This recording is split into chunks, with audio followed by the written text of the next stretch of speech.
नमस्कार मंडळी, मी दिव्या पुन्हा एकदा तुम्हा सर्वांचे खूप सारे स्वागत करते माझ्या यूट्यूब चॅनलमध्ये। आज सकाळी सकाळीच मी पप्पा आम्ही निघालेलो आहोत शेतामध्ये जाण्यासाठी।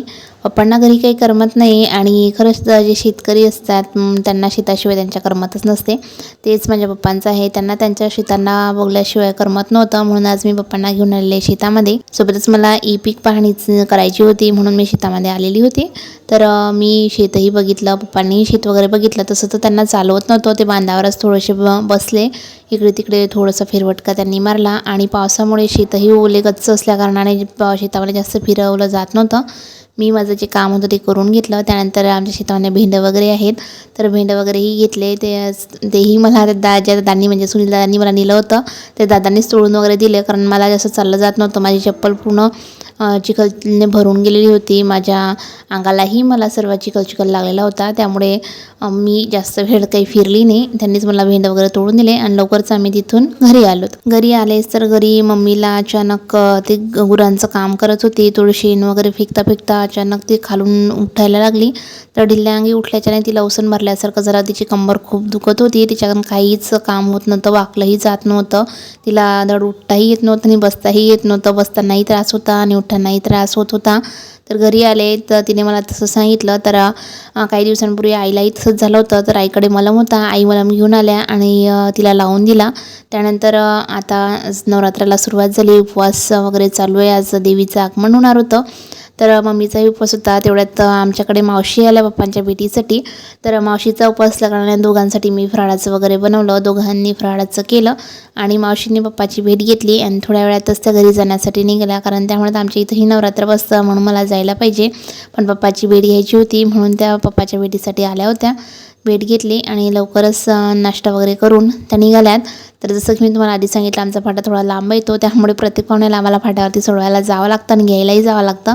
मावशी एकट्याच आल्या असल्या कारणाने मग त्यांना गणेशने सोडून दिलं। तर सोबत वहिनीलाही थोडंसं फाट्यावरती दवाखान्यात जायचं होतं, तब्येत बरी नव्हती म्हणून त्याही निंबा फाट्यावरती गेल्या आणि मावशीला त्यांनी फाट्यापर्यंत सोडून दिलं। मावशी निघून गेल्या आणि शचीला जेव्हा त्या गेल्या तेव्हा काही वाटलं नाही, नंतर आपल्या घरचे पाहुणे कुठं गेले, आपल्या घरी कोण पाहुणे आले होते, असे प्रश्न तिला पडायला लागले। तिच्या प्रश्नाची उत्तरं मी देत होती आणि इकडे बघा माझी मम्मी कितीही म्हटलं तरी ते शांत बसतच नाही आहे। आताही तिला गुरांना पाणी पाजायसाठी जायचं आहे, तिच्याकडून चाललंही जात नाही आहे। जे पायऱ्या आहेत त्यांना आमच्या पूर्ण घरामध्ये ना खूप ठिकाणी पायऱ्या आहेत, चढ उतार खूप येतो, त्या कारणाने जास्त त्रास होतो। तिला म्हटलं शांत बस, झोप नावाची गोष्ट तर तिला मुळीच नाही, ना झोपणार नाही, बस शांत बसायचं सांगितलं बसून राहते पण झोपत नाही।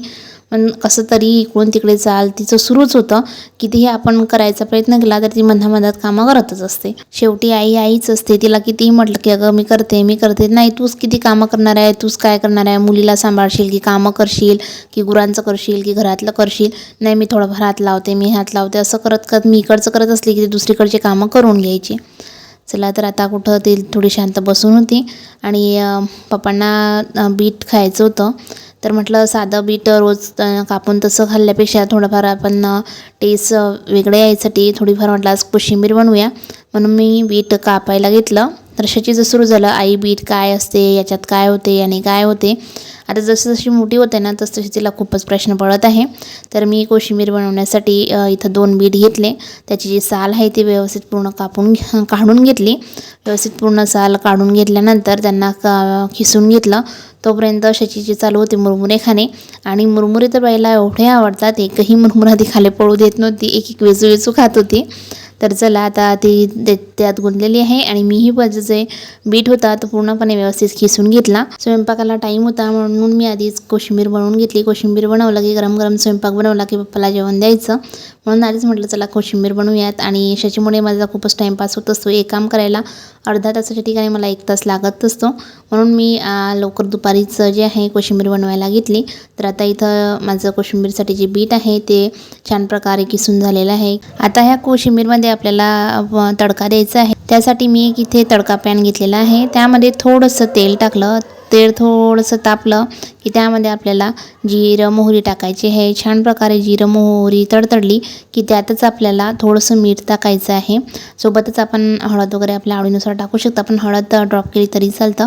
आणि मीठही आपण इथं साधं मीठ टाकू शकतात किंवा आपलं काळं मीठ असतं ना तेही आपण टाकू शकतात किंवा दोघंही टाकलं तरी चालतं. आणि त्यानंतर मग त्यामध्ये टाकायचं आहे थोडंसं तिखट. तर आपण इथं हिरवी मिरचीही वापरू शकतात किंवा लाल तिखट आपल्या आवडीनुसार काहीही वापरा. आणि आत्ता याचा तडका आपल्याला द्यायचा आहे. तर मी ते काही पॅनमध्ये जो किस आहे तो पूर्ण काढून घेतला आणि त्यामध्ये हे तडका टाकून दिलेला आहे.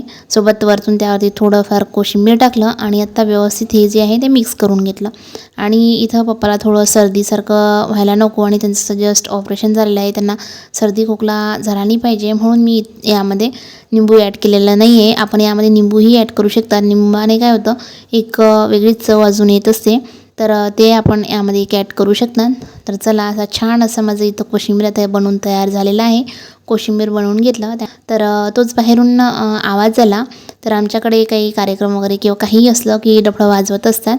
तर ते डफळ्याचा आवाज आला तर मी बाहेर आले. तर बाहेर आमच्या गल्लीमध्ये जे देवी बसवतात ते देवी घेऊन आलेले होते. तर ट्रॅक्टरमधून देवी उतरवणं चालू होतं. देवीला ट्रॅक्टरमधून उतरवलं आणि एका ओट्यावरती तिथं बसवण्यात आलं.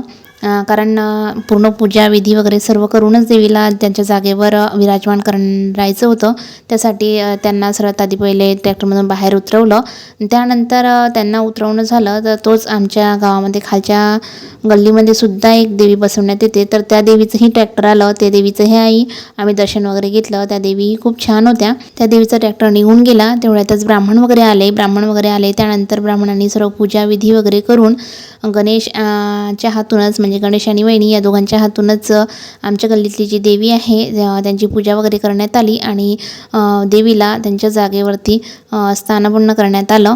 त्या देवी त्यांच्या जागेवरती व्यवस्थित बसवलं, घट वगैरे बसवण्यात आला आणि त्यानंतर मग आरती वगैरे आणि सर्व पूजा ही झाली. सर्व पूजा वगैरे आरती झाली आणि त्यानंतर मग आता आम्ही आलोत घरी. घरी आल्यानंतर मी गरमागरम स्वयंपाक केला आणि पप्पा जेवण करायला बसलेत. पप्पाचं जेवणच चालू होतं तर अचानकमध्ये जोरात पाऊस सुरू झाला. वातावरणही खराब नव्हतं, काहीच नव्हतं आणि अचानकमध्येच पाऊस आला, सुरुवात झाली. जोरात पाऊस आला, एवढ्या जोरात पाऊस आला की पूर्ण गल्लीमध्ये पाऊस झालेला होता. तिकडेही जे देवी इथं बसवलेली होती तिथेही पूर्ण दूर चिखल आणि पाऊस झाला होता. पूर्ण रोड दिसतच नव्हता खालचा, पूर्ण पाणीच पाणी दिसत होतं. पूर्ण नाल्या वगैरे एवढ्या वाहत होत्या की पूर्ण रोडावरून पाणी जात होतं, नाल्यांच्या वरतून पाणी होतं. पूर्ण दूर सर्व असं जोरात पाऊस पडला. यावर्षी ना पावसाचं काही सांगताच येत नाही. अचानकमध्येच पाऊस येतो आणि तोही खूप जोरात असा पाऊस पडत आहे. अचानकच मध्येच खूप पाऊस आला. आम्ही सर्व घरामध्ये होतो आणि त्या पावसामध्ये हवा खूप असल्या कारणाने पूर्ण घरामध्येही पाऊस झालेला होता आमच्या. चला तर आता मी हे आवरते आणि हा व्हिडिओ इथंच संपवते. आशा करते तुम्हाला हा व्हिडिओ आवडला असेल. व्हिडिओ आवडल्यास लाईक करा, कमेंट करा, सोबतच शेअर करायला विसरू नका. चला तर मग पुन्हा भेटते. तोपर्यंत बाय बाय.